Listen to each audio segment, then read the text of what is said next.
ఇప్పుడు సినిమా ఇండస్ట్రీకి సంబంధించి నంది అవార్డులు మనకు గత కొన్ని సంవత్సరాలుగా మనకు అసలు దాని ఊసు లేదు. ఇప్పుడు ఆ నంది అవార్డులకి పేరు మార్చారు గద్దర్ అవార్డ్స్ అని. అంటే దీన్ని ఎలా చూడొచ్చంటారు? ఎందుకు మార్చాల్సి వచ్చిందనుకుంటున్నారు? తప్పేముంది?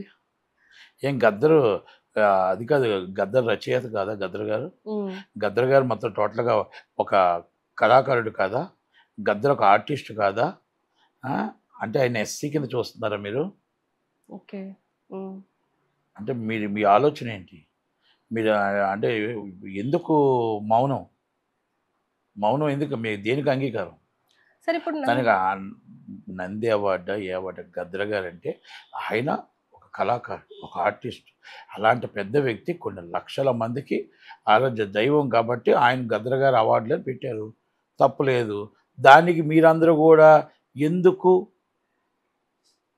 మీరు దానికి ఓ మంచి పరిణామం అని 'దిల్ రాజు' గారు చెప్పలేకపోతున్నారు. హ్మ్. మంచి పరిణామం అని 'దామోదర ప్రసాద్' గారు చెప్పలేకపోతున్నారు. మంచి పరిణామం అని 'ప్రసన్న కుమార్' గారు చెప్పలేకపోతున్నారు. పోనీ 'చిరంజీవి' గారు ఇంకొకరు ఇది చాలా మంచి పరిణామం ఇలాగ అవార్డులు మార్చేందుకు ఒక్క ఇంటర్వ్యూ ఒక్కళ్ళు కూడా పోస్ట్ నేను చూడలే కదా! హ్మ్. అంటే అదే అగ్రకులాల్లో పెడితే ఇమ్మీడియేట్‌లీ చాలా మంచి పరిణామం సూపర్ అని మొత్తం ఒక ఫీట్లు వేసేస్తారు. అంటే విభజించు, పాలించు మీ దాంట్లోనే ఉంటుంది. తప్పు కదా! ఆయన కళను చూడండి. ఆయన కళా తత్వాన్ని చూడండి. ఆయన సేవలు చూడండి. ఆయనకి గవర్నమెంట్ ఇచ్చిన గుర్తింపు చూడండి.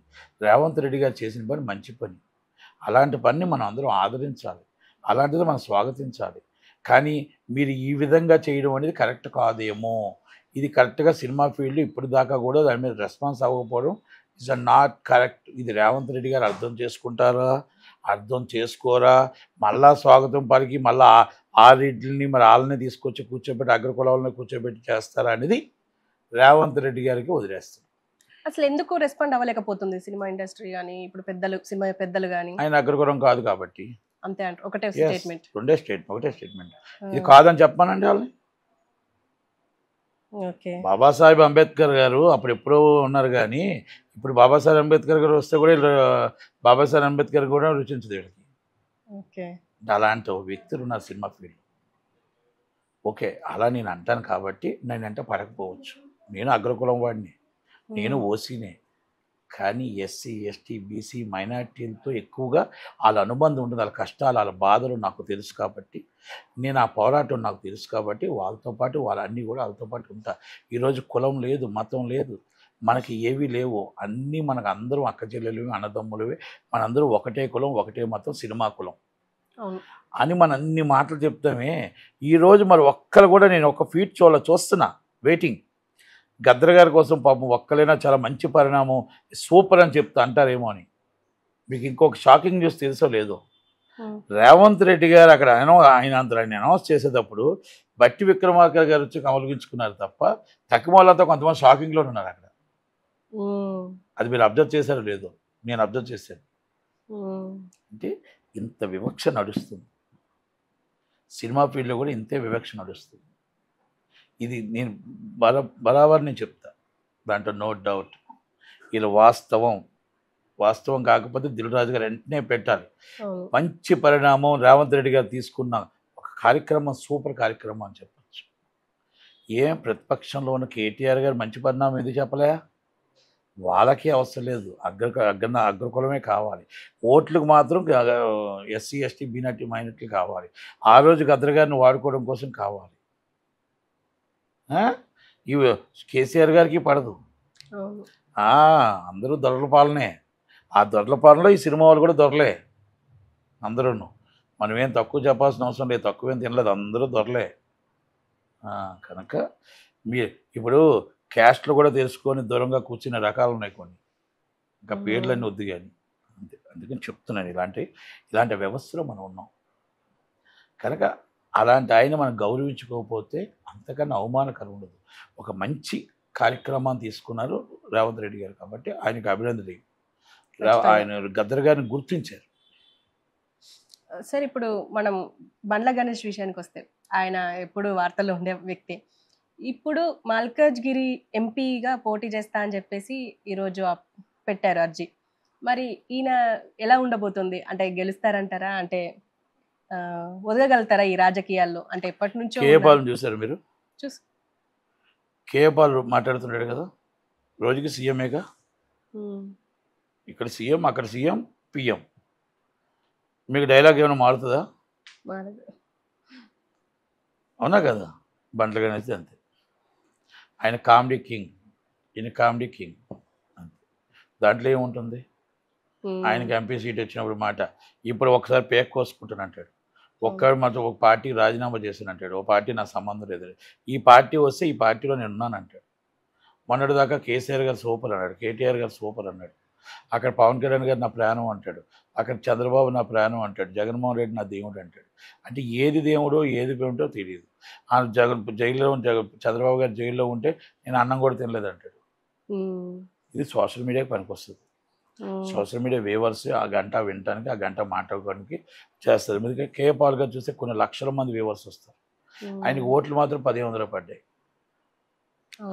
అంటే కొన్ని లక్షల మంది చూస్తారు. దానికి కేటీఆర్ గారు ఒక సామెత చెప్పాడు, మనం బాగా స్ట్రెస్లో ఉండేటప్పుడు, బాగా కోపంలో ఉండేటప్పుడు, బాధలో ఉండేటప్పుడు కేఏ పాల్కి 4 చూస్తే సరిపోతుంది, మొత్తం స్ట్రెస్ అంతా దిగిపోయి నవ్వుకుంటాం అని అంటాడు. అంటే ఆయన కామెడీ కింగ్గా పెట్టారు. ఆయన చాలా పెద్ద వ్యక్తి, అవును, మామూలు వ్యక్తిగా. ఆయన చెప్పినవన్నీ నిజాలే, అబద్ధాలు కావు. కానీ జనాలు అలా పెట్టారు. ఇప్పుడు మీ దగ్గరికి వచ్చేది యాంకర్గా, మీకోసం నేను మీతో మాట్లాడేటప్పుడు ఏం మాట్లాడాలి? మా రవిప్రకాష్ గారు తెలుసు, మీకు పలానా రవిప్రకాష్ గారితో రవిప్రకాష్ గారి కోసం మాట్లాడితే తెలుస్తుంది, లేదా మా స్వప్న కోసం మాట్లాడితే తెలుస్తుంది, లేదా రజనీకాంత్ గారితో మాట్లాడితే తెలుస్తుంది. బిల్ క్లింటన్ గారికి మీ బిల్ క్లింటన్ గారితో మాట్లాడానుకో, బిల్ క్లింటన్ గారు లేకపోతే నేను హిల్లరీ క్లింటన్ ఎవరితో మాట్లాడానుకోవచ్చు, వాళ్ళ కోసం మీకు చెప్పాను అనుకో, సార్ మాలాగే యాంకరింగ్ చేస్తారు వాళ్ళు కూడా అని అంటారు. Is right? ఆటో వాడి దగ్గరికి వెళ్ళి పోయి పలానా పలానా దేశంలో పలానా పలానా అంటే, సార్ ఆయన కూడా మనలాగా ఆటో వేస్తాడు ఆ దేశంలో అంటాడు. అంటే ఏది ఎక్కడ మాట్లాడాలో అదే అక్కడ మాట్లాడాలి. మన స్థాయి ఏంటి అది. అందుకని అంటే ఎదుటి వాళ్ళ దగ్గర మాట్లాడేటప్పుడు ఆ పెద్ద నిజంగా తెలిసిన ఆయన, అందరికీ తెలుసు ఆయన, అందరికి ప్రపంచంలో ఆయనకి అందరికీ పరిచయస్తుడే. కానీ అక్కడ చెప్పే విధానం అనేది మోడీ గారి దగ్గరికి చెప్తే వింటారు, ఆయన లెవెల్ అక్కడ ఉంటుంది, నో డౌట్. కానీ ఇక్కడికి వచ్చి మనం మాట చెప్తే వినరు కదా. ఇప్పుడు నేను వెళ్ళిపోయి నేను స్లమ్ నుంచి వచ్చాను, ఒక స్లమ్లోకి వచ్చి నట్టుకుమార్ టిఫిన్ తెమ్మని అన్నాం అనుకో, కింద మీద చూస్తే నట్టుకుమార్ ఇక్కడ టిఫిన్ చేయడం ఏంటంటే, కానీ అది మనకి ఇష్టం, కానీ అవతల వాళ్ళు నమ్మరు. అక్కడ ఉన్న స్లమ్ ఏరియాలోకి వచ్చి నేను పలానా ఇలాగా నాకు వీళ్ళు తెలుసు వాళ్ళు తెలుసు అన్నారు అనుకో, వాళ్ళు ఏమంటారు, వాళ్ళ తగ్గట్టు వాళ్ళు మాట్లాడతారు. ఏదేమైనా సరే అంటే మనం మనం బండ్ల గణేష్ కూడా అంటే ఇప్పుడు బండ్ల గణేష్ ఎందుకు ఇట్లా ఒక మాట మీద ఉండరు? తప్పేముంది, ఆయన మాట మీద ఉంటాను మీకేం ఒట్టేసాడా? అది కాదు, ఒట్టేసాడు మీకేమైనా మాట మీద ఉంటాను. ఆయన ఏం లేదు.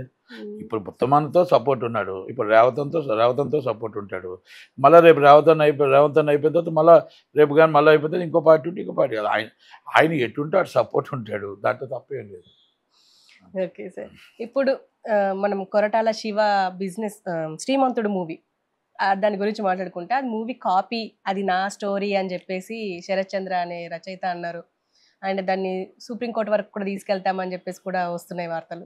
అంటే అంటే కాపీ కొట్టడం ఇదంతా నిజమంటారా? తప్పదు, కొట్టాల శివదే. ఎందుకంటే నా దాదాపు ఒక 6 సంవత్సరాల క్రితం 7 సంవత్సరాల క్రితం నా దగ్గరికి వచ్చింది. అది 5-6 సంవత్సరాల క్రితం 6 సంవత్సరాల క్రితం వస్తే నేను మాట్లాడాను ఆ ప్రొడ్యూసర్లతో కూడా, మధ్యవర్తులతో మాట్లాడితే, ఎందుకు కూర్చొని సెటిల్ చేసుకోండి, పాపం వాళ్ళకి కష్టం ఉంది కదా, అది బాధ ఉంది, ఆ పేరు ఏదో వేయడమో లేకపోతే ఇంకోటి ఏదో వేసి అమౌంట్ ఏదో ఎంతో కొంత వాళ్ళు అడుగుతుంది చాలా తక్కువ, పాపం ఇప్పటికే కోర్టులో ఆల్రెడీ నోటీసు కూడా పంపించారు మీకు అని అడిగితే, వాళ్ళు ఎంత దాకా వెళ్ళినా పర్లేదు, ఐ డోంట్ కేర్ అని చెప్పేసి ఒక కొంచెం ఆగ్రహంతో మాట్లాడారు. ఎందుకంత పట్టుదలతో ఉంటున్నారు? పట్టుదల ఏం లేదు, ఆగ్రహం. ఎందుకు? ఇప్పుడు ఇందాక మీకు చెప్పే కదా, ఆగ్రహం. అంటే ఆగ్రహం అంటే లేనివాడి దగ్గర ఉన్నవాడు ఆగ్రహం అంటారు కదా. నా అంతటోడు లేడు అన్నాడు, ఆశ్చర్య చూపించింది. నా అంతటోడు లేడు అంటే కింద పడతాడు. మొన్న నేను ఒకటే చెప్పా, ఈరోజు దిల్ రాజు బలవంతుడు అవ్వచ్చు, ఆంధ్రప్రదేశ్కి తెలంగాణ బలవంతుడే సునీల్ కూడా, కానీ ప్రపంచానికి బలవంతుడు ఎవరు? హనుమంతుడు. కనుక ఈరోజు బలవంతుడు అవ్వచ్చు, రేపు ఆయన చూసుకుంటాడు అన్న. ఎవరు చూసుకున్నారు? ఎవరు గెలిచారు ఆఖరికి? ఎవరు గెలిచారు? హనుమంతుడు. హనుమంతుడు గెలిచారు. ఓటమి ఎవరు పొందారు? గుండు. అవమానం ఎవరు పొందారు కదా? ఇక్కడ ఆయన. ఆగ్రహం చెందిన వాడు కూడా, ఎదుటివాడిని చులకనగా చూసిన వాడు కూడా, ఎరుకిన వాడు చీపుగా చూసిన వాడు కూడా ఎప్పటికైనా తల దించక తప్పదు, రోడ్డు మీదకి రాక తప్పదు. అంటే ఇది చరిత్ర చెప్తుంది. కోర్టుకి కూడా వెళ్ళిండ్రు ఆ చరిత్ర వాళ్ళు కూడా. చరిత్ర చెప్తుంది. ఆ, ఇది ఓకే. కొరటాల శివ ప్రొడ్యూసర్ సంబంధం లేదు. ఓకే. కొరటాల శివ అనేది ఒక నెత్తి మీద కళ్ళున్న అహంకారానికి ఒక ఆశ్చర్యంతో దింపింది. ఇలాగే అహంకారంతో నెత్తి మీద కళ్ళు పెట్టుకుంటే కింద పడతాడు. కింద పడటం కాదు, ఎంతోమంది డైరెక్టర్లు తెర వెనక్కి వెళ్ళిపోయారు, ఆయన వెళ్ళిపోతాడు. అంతే. ఏం గొప్ప వ్యక్తులేం కాదు, అంతకన్నా గొప్ప ఏం కాదు ఈయనేమని. ఓకే సార్, చాలా విషయాలు చెప్పారు. Anyway thank you sir.